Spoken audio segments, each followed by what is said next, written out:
ছোটবেলা থেকে যোগ বিয়োগ এগুলো আমরা করে আসছি, তাই না? এখন প্রশ্ন হচ্ছে যোগকে ইংরেজিতে কি বলে তোমরা জানো? যোগ, যোগফল, বিয়োগ, বিয়োগফল আজকের ভিডিওর মাধ্যমে আমি তোমাদেরকে জানাবো। দেখো, এই যোগকে ইংরেজিতে বলা হচ্ছে এডিশন। এডিশন। যোগফল এটাকে ইংরেজিতে বলে সাম।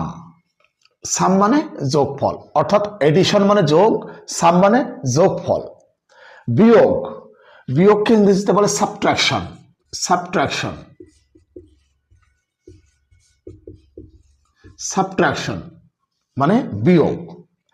আর বিয়োগফলকে ইংরেজিতে বলে ডিফারেন্স। ডিফারেন্স। ডিফারেন্স মানে বিয়োগফল। অর্থাৎ এডিশন মানে যোগ, সাম মানে যোগফল, সাবট্রাকশন মানে বিয়োগ, ডিফারেন্স মানে বিয়োগফল। আমার মনে হয় বুঝতে পারছো।